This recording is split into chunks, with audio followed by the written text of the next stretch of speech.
지금 삼성바이오로직스가 오늘 또 6%의 이런 강세를 연출을 하고 있는데, 우리 입장에서는 이제 이런 흐름을 보면서 씁쓸하기도 하고 한편으로는 뭐 너무 행복한 기억이 나는 거죠. 그렇게 해서 이 5월, 그러니까 4월 10일 날 요것도 교육이에요. 어제도 이제 그 말씀을 드렸지만은 이것도 교육이라고 말씀드리는 게 4월 10일 날 삼성바이오로직스가 51만 9천 원일 때 우리가 들어왔어요. 그 돌파할 때. 뭐 신풍제가 2만 4천 원이었고 이 당시 기준이면. 근데 이제 삼성바이오로직스 51만 9천 원이 무슨 의미가 있냐면 50만 원으로 갭상승을 했는데 그게 4%의 폭등입니다. 50만 원이면은 시가총액이 33조예요. 33조짜리 4% 폭등했는데 그것도 모자라서 51만 9천 원 8% 폭등할 때 따라붙죠. 그리고 결국은 당일날 58만 원의 차익 실현합니다.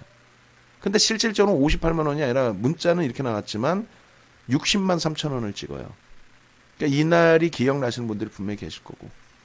이날 이후에 이제 우리는 4월 중순부터 네이버 가지고 와서 폭등 랠리.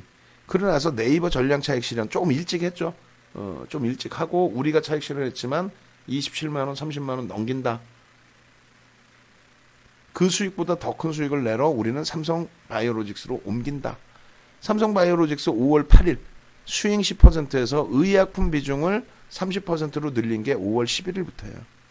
그전에는 계속 수익, 셀트리온도 수익, 얘도 수익. 결국은 5월 11일부터 계속 편입합니다. 얼마죠? 59만 5천 원, 58만 원대 계속. 그렇게 해서 결국은 쭉쭉 편입하다가 여기에 어떻게 돼요? 6월 4일까지 30% 꽉 채우죠. 그러니까 한 달 내내 채운 거예요. 5월 11일부터 6월 4일까지 한 달 동안 거의 20일 동안. 그러니까 방 안에서 이제 아무리 네이버에서 수익 났더라도 또 새로 오신 분들은 아니 뭐 맨날 움직이지도 않는 시가총액 3위짜리 아니 무슨 이 시가총액 3위짜리 얼만데 39조 40조짜리를 이거를 정신이 나간 것도 아니고 편입하냐고. 그죠? 6월 4일까지. 그렇게 해서 6월 4일날 마지막 편입을 잡고 신규 들어오신 분들도 20% 25% 다 채워드리고 30%까지. 결국은 어떻게 됩니까? 6월 15일날 시장 100포인트 폭락한 날 6월 15일날 삼성바이오로직스가 86만 3천 86만 3천. 결론은 어떻게 돼? 86만 3천 원 찍고 우리는 그날부터 차익 실현하죠. 86만 3천 원 찍은 날부터. 오랫동안 기다려왔습니다. 월봉 기준에 올라올 자리 이제 5%씩 다 올라왔네요. 그렇게 해서 차익 실현. 그리고 이제 재편입을 삼성물산하고 얘하고 해서 10%씩. 그러고 나서 손실이 한 8%까지 확대됐어요. 10% 가까이. 그리고 돌릴 때에 정리를 해서 어디로 갑니까? 시젠으로 갑니다. 언제? 7월 8일 이후에. 그래서 셀트리온 삼형제 7월 9일날 전량 차익 실현하고 시젠으로 옮겨와서 시젠에서 그때 가격이 얼마? 14만 3천 원. 매매 한 번도 안 했어도 지금 더블. 그리고 매매했으면 오히려 더 수익이 나죠. 왜? 4차례 차익 실현하고 재편입했으니까. 그 삼성바이오로직스의 그 당시의 추억. 마지막에는 이제 이동 전략하면서 새로 오신 분들은 손실이 났을 수 있었던 범위. 근데 결국은 옮기고 나서 시즌에서 뭐 원체 큰 수익을 내다 보니까 삼성바이오로직스, 삼성전자, 삼성전기, 삼성바이오로직스 수익률이 밋밋하죠. 왜 이제 막 수익이 이제 확정되고 있는 구간이기 때문에 그러고 나서 이제 막 높아지죠. 23%, 25.2%, 막 33%, 뭐 난리가 난 거야 이제. 그러고 나서 지금은 수익 단기 종목으로 들여다보고 그리고 이제 시젠으로 옮겨간 그 시젠이 효자로 부각이 돼 있고 그것을 이제 우리는 또다시 7월 8일부터 본격적으로 시젠을 들어갔기 때문에 우리는 차익 실현 기준을 이제는 모색을 한다. 딱 한 달이죠. 한 달 동안에 100% 이상의 수익. 그러니까 감회가 새로운 거예요. 지금의 기준에서는 삼성바이오로직스는 이제 추세 매매 기준을 잡는 거고 그 추세 매매 기준에서 삼성바이오로직스 아마 그때 당시 설명드릴 때 그 얘기를 했어요. 우리가 차익 실현한 그 이유 그 기준은 이렇게 돼 있어요. 명확해야 되겠죠. 근거나 뭐 이런 게. 월봉 기준에 요때 6월이죠. 6월 15일 이후 월봉상 로그 차트로 놓고 보더라도 올라올 만큼 다 올라왔다. 여기까지 양봉이라고 치면. 네? 등락 범위가 고가 기준으로 38% 올라왔으니까 한 달에. 시가총액이 40조짜리가 한 달에 38% 올라왔으니까. 그럼 차익 실현 해줘야죠. 그러니까 눌릴 때 재편입에 결국은 우리가 팔더라도 다시 신고가 나옵니다라고 말씀드렸어요. 이게 신고가 안 나올 것 같아요? 아니, 농담이 아니라 시장이 더 간다고 분명히 말씀드렸는데 이게 신고가 안 나올 것 같냐고. 다만 시장 수익률의 기준. 셀트리온도 32만 원에 정리하고 셀트리온 제약은 더 높게 정리했죠. 셀트리온 32만 원 정리하고 아직도 7월 9일 날 정리한 게 32만 원 이탈될 때란 말이에요. 아직도 이 자리. 셀트리온 제약은 손실은 없죠. 그러니까 손실을 안 본단 말이에요. 얘 13만 4천 원이었어요. 아마 13만 4천 원에 전량 정리했단 말이에요. 그래서 그 시즌으로 옮겼죠. 그 밑에 가격이 있잖아. 그러니까 어차피 얘도 더 올라온다고 봐요. 시장의 흐름상.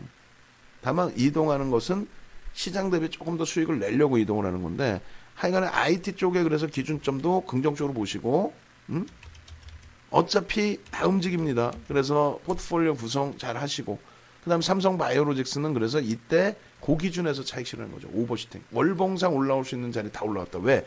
6월 15일 날 86만 3천 원 찍었으니 나머지 기간 동안에 추가적으로 움직여봐야 제한적이다. 거기에 쭉 가면 모르겠는데 86만 3천 원 찍고 밀려서 우리는 어떻게 85만 원의 차익 실현, 83만 원의 차익 실현, 요 기준. 그래서 샤렐님 삼성 바이오로직스의 경우에는 신고가가 나올 수 있다고 봐요. 진짜로. 근데 이제 그게 그 수익률이 시장 수익률 수준으로 저는 해석을 한단 말이죠.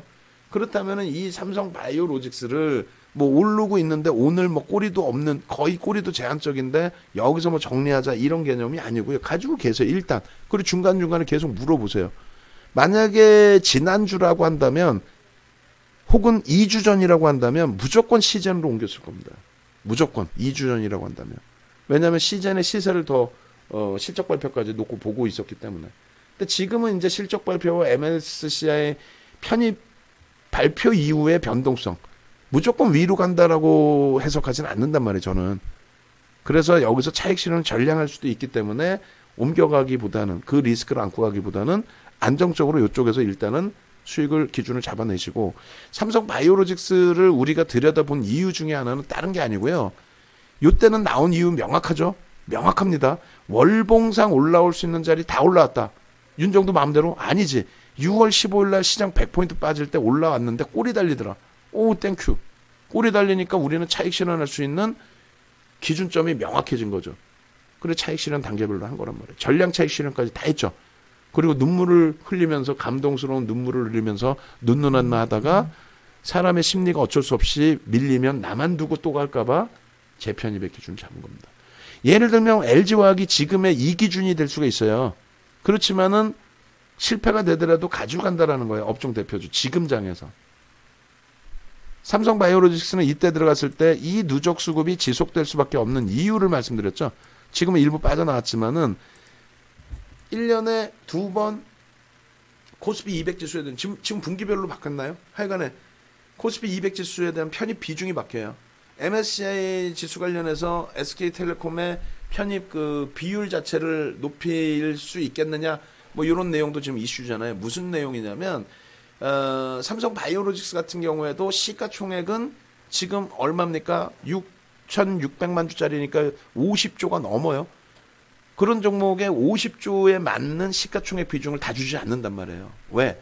유통 물량이 제한적이고 신규 상장한 지 몇 년 안 됐어요. 지금 사실상은. 그래서 계속 코스피 200 지수에 대한 비중을 조금씩 더 높여줍니다. 왜? 아직 실적도 명확하지가 않은 상태에 비중을 너무 많이 줬는데 변동성이 크게 확대되면은 얘 때문에 시장 지수가 다 박살날 수 있잖아요. 예를 들면은 야 삼성바이오로직스 개거품이야. 야 그리고 이거 분식회계 맞아. 뭐 이런 식으로 돼버리면 얘가 만약에 반토막 난다고 쳐봐요. 지수에 미친 영향력도 상당해집니다. 그래서 그런 리스크를 제한시키기 위해서 시가총액 코스피 200 지수 비중을 좀 처음에는 많이 안 줬다가 점진적으로 이걸 확대를 해줍니다. 그런 과정 속에서 이 수급이 들어오는 거예요. 실적이 뒷받침 안 되는데 매수가 들어온다 말 같지도 않은 소리예요. 펀드 매니저들이 이렇게 안 삽니다. 살 수가 없어요. 감사팀에 두들겨 맞습니다. 근데 얘는 사는 이유가 비중을 조금씩 늘리다 보니 코스피 200 지수를 추정하는 인덱스 펀드에서는 그럼 일부 사죠. 계속. 고수급 논리. 유통 물량 자체가 없다라는 거. 대주주가 75%의 외국인 지분, 기관 지분 빼면 유통 물량이 없는데 수급이 들어온다. 거기까지. 두 번째 기준은 경영권 승계 작업에 대한 부분들. 그런 부분 내용까지가 있습니다. 그거는 나중에 이제 다시 한번 설명을 드릴게요. 결론적으로 삼성 바이오로직스의 기준은 시장 수익률은 충분히 들여다보실 수 있다. 신고가 랠리는 충분히 나올 수 있다. 네, 그렇게 보시고 다시 한 차례 오버슈팅도 기대할 수 있다. 다만 뭐 먼저 4월 10일처럼 하루에 25%씩 올라라 이거는 좀 무리수가 있겠죠. 예. 그렇게 놓고 보시고 우리는 일단은 이제 시젠에 대한 차익 실현을 어떻게 단행할지만 잘 기준점 잡으면 되겠어요. 그렇죠. 그리고 이제 LG화학이나 이런 쪽 전통산업 쪽의 시가총액 탈환 부분이 현대차 이런 쪽이 시가총액 쭉쭉 올라오는 이런 부분이 시장의 전체적인 흐름은 좋습니다. 이제는 눈높이를 신풍제약의 눈높이 오늘 SK 디스커버리 추가 강세를 띄고 있습니다만 SK 디스커버리에 대한 눈높이 이런 부분의 변동성의 눈높이 이런 부분을 좀 눈높이를 낮추고 시장 수익률 부분을 낮추고 차분하게 대처하시면 무난하다라는 말씀 드리겠고요. 그렇게 해서 편안한 수익이 날 수 있는 장세가 나와야 된다는 거죠. 그리고 우리는 이렇게 시즌으로 7월 8일부터 7월 8일부터 옮겨오고 요 7월 8일 이후에 문자 보시면 시즌이 이렇게 돼 있어요. 이 수익을 다 내고 있단 말이에요. 7월 8일 시즌 선택이 잘 됐죠? 7월 8일 맨 밑에서부터 시즌 14만 3천 원 스윙. 삼성 바이오로직스 들어갈 때는 똑같아. 근데 삼성 바이오로직스 들어갈 때는 5%씩 분할 매수로 들어갔고 시즌은 10%씩 그냥 처음부터 빵빵빵. 그 7월 10일 날 바로 의약품 30% 비중의 시즌. 왜? 7월 9일 날 셀트리온 삼형제를 20%를 전량 차익 실현했으니까 여유가 생긴 거죠. 그렇게 해서 이 가격에서부터 4차례 차익 실현하면서 계속 갖고 왔습니다. 이제 곧 시즌도 빠이빠이 해야 되니까 아쉬운 부분이 있지만 긍정적으로 들여다보겠습니다.